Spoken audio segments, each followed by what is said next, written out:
Hello, everybody, and welcome back to the Somm TV podcast. My name is Jason Wise. I have a really, really fun one for you today. One of my absolute best friends in the wine business, a cast member of many shows that we've done on Somm TV, and an upcoming film that I've directed, Megan Zoback, is on the podcast today to talk about a lot of different things. Meg, how you doing? I'm doing well, Jason. How are you? I'm so glad that I was able to con you into coming back on. You always do.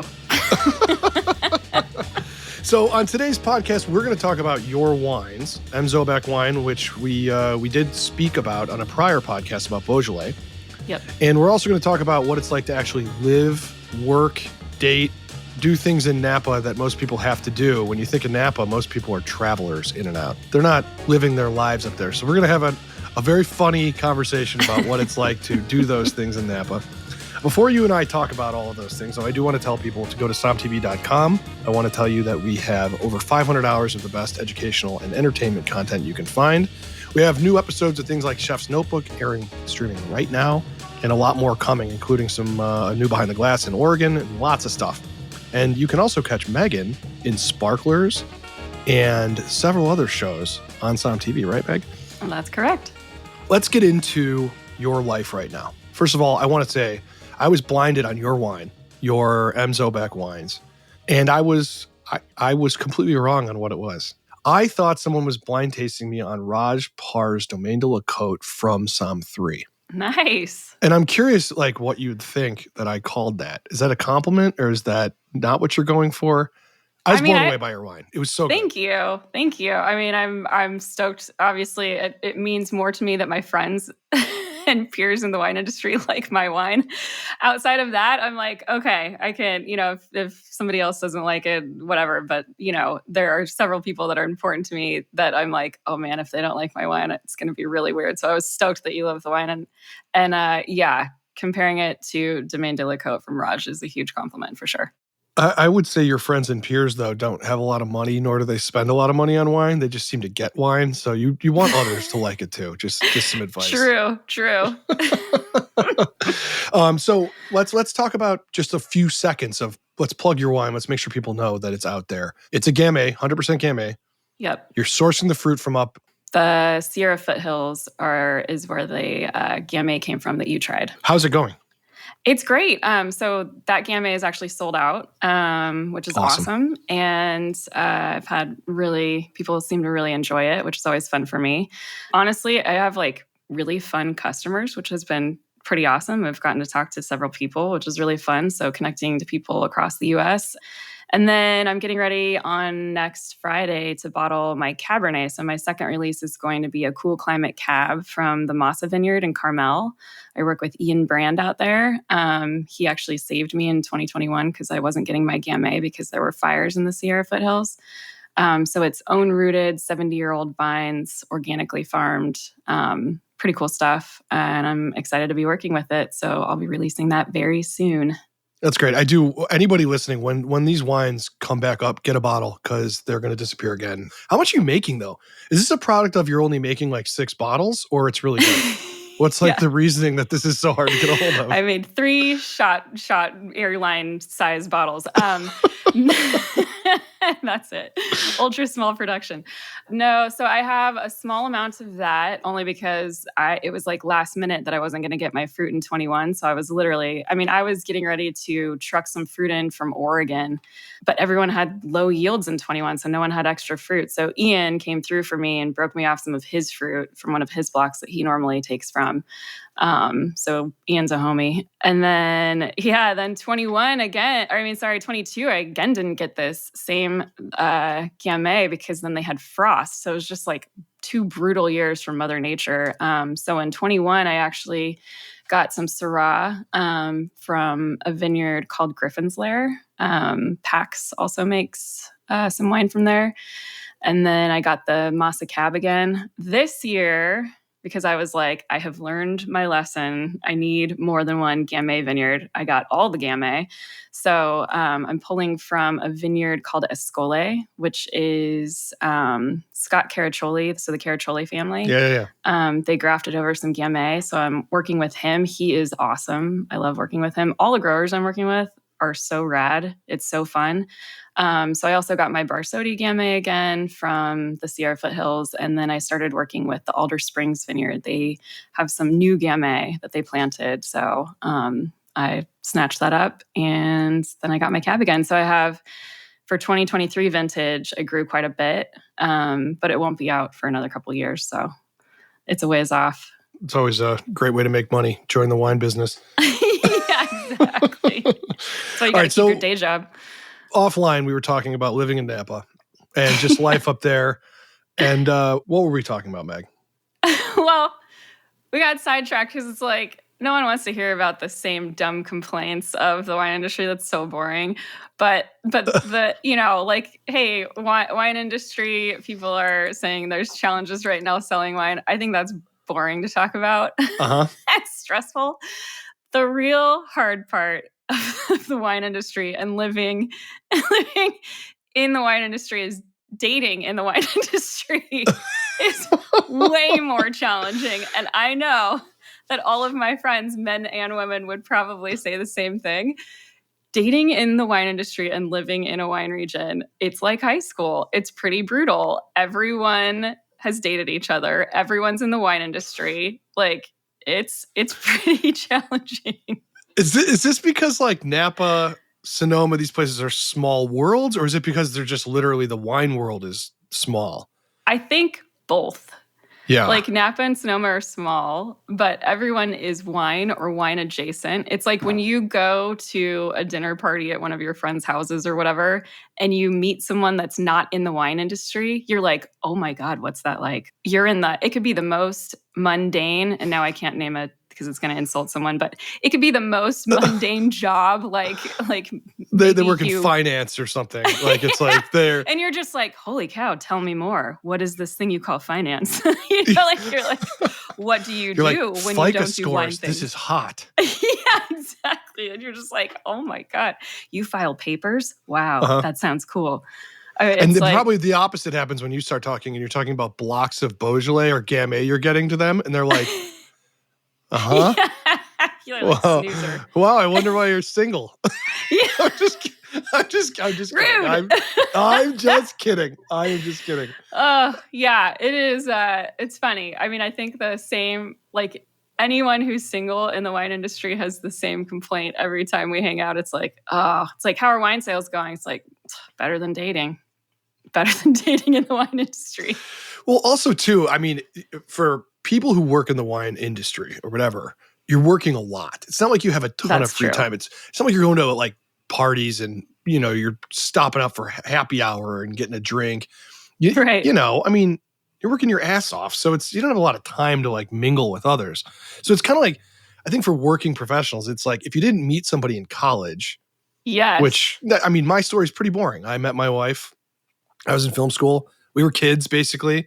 We got together. We're still married. I'm sure she has a lot of regrets about that whole thing. And like, but like, it's just different. So if you're not lucky or whatever that happened, if that's what you wanted, then you have to play the field as an adult. I would be a tough person to date now because I'm formed. I have opinions.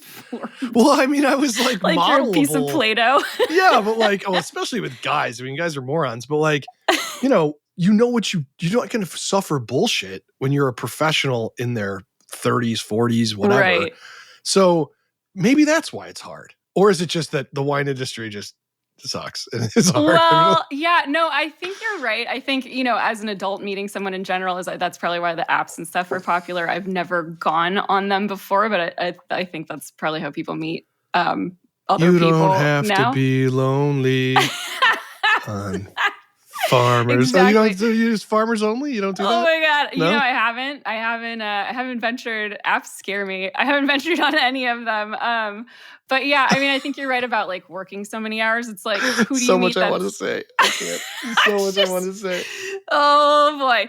Yeah, like you're at these events, you're only meeting wine people or you're only meeting drunk people. And it's not very, like that's like, you don't have a lot of free time and that's who you're meeting when you're out there. So it's like, okay, you just keep meeting more of the same people and seeing more of the same people. You don't really ever kind of like break out of that little I think in college it was just drunk people too, though. That's the other issue. It's like you just had more tolerance. Helped. You just had more tolerance for drunk people. That's how you met people. Yeah.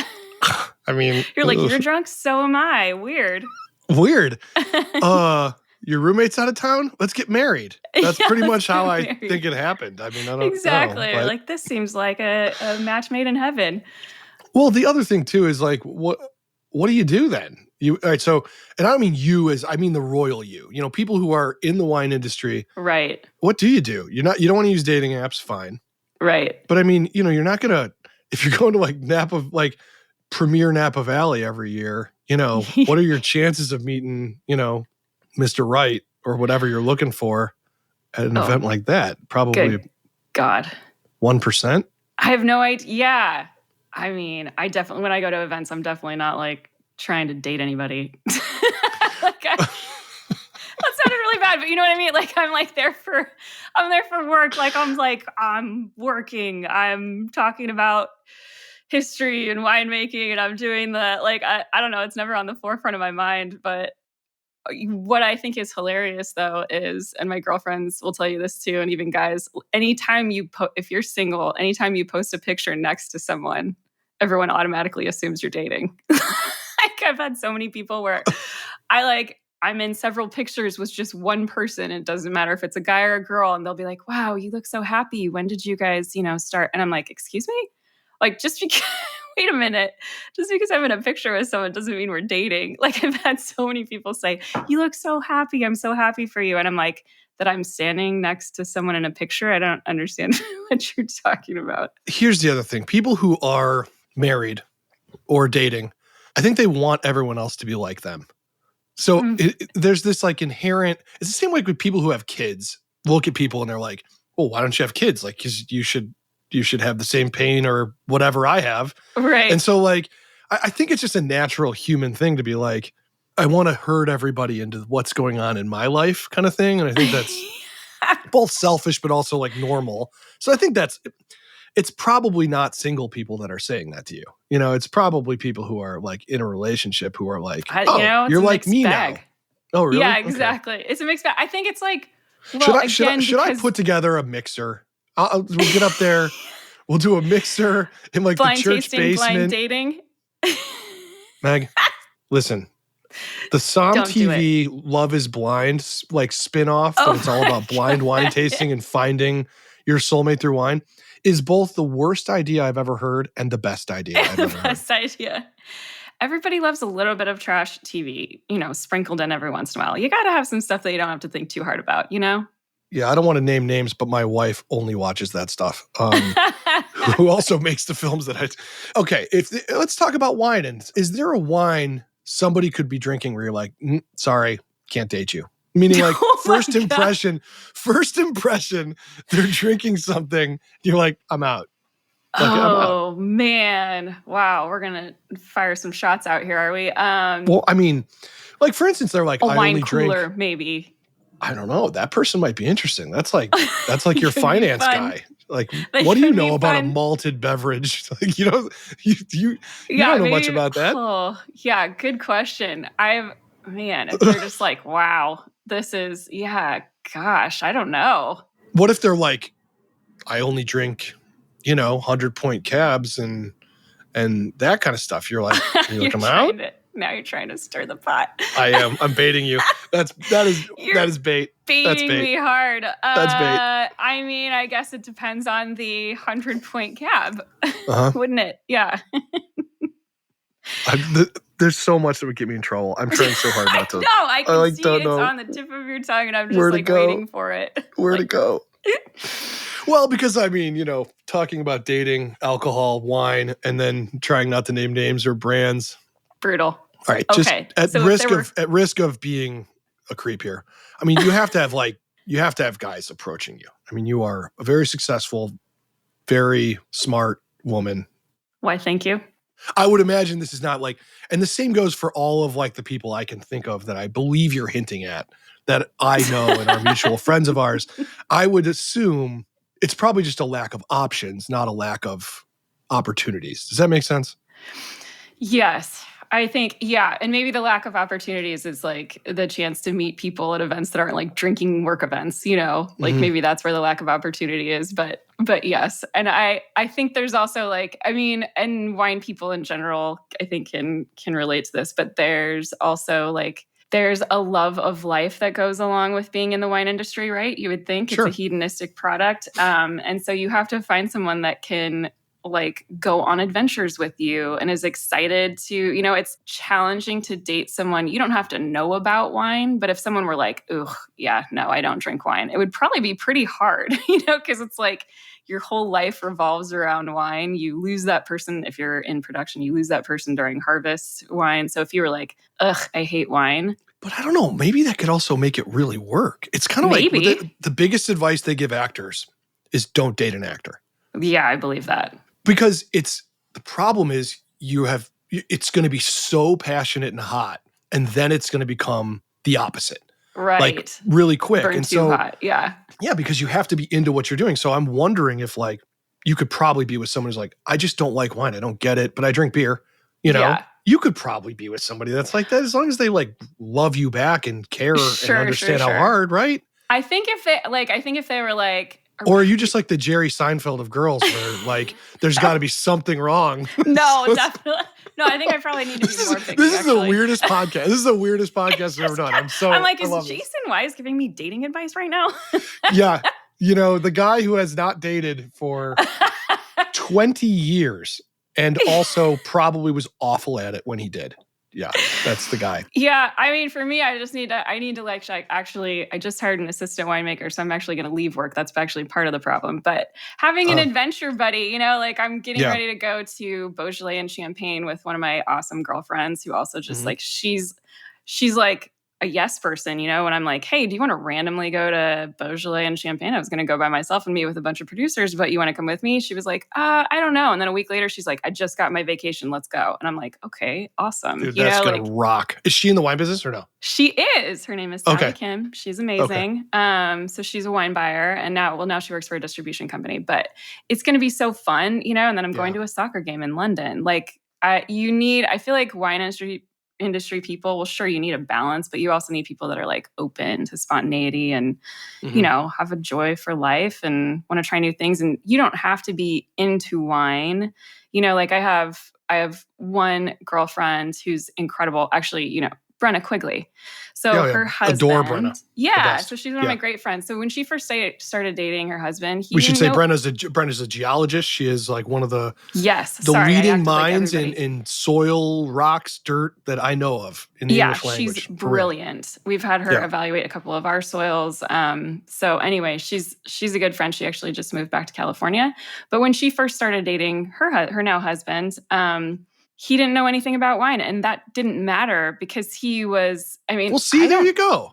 But he was curious, you know what I mean? And so that was cool. Like he was open to trying and he was curious and, and so like, I don't need someone that knows everything about wine. I don't need someone that wants to talk about wine all the time. They can or they don't have to, but just being open to like having a glass every now and then, like I don't need them to blind taste with me. Like that's not, and I think most people in the industry, Jonah Beer, I think most people in the industry would say the same, like as long as you're like open to like having a glass at the end of the day and you want to like hang out and cook and drink a glass together. Like, but if you're like, I hate wine, then it might be hard.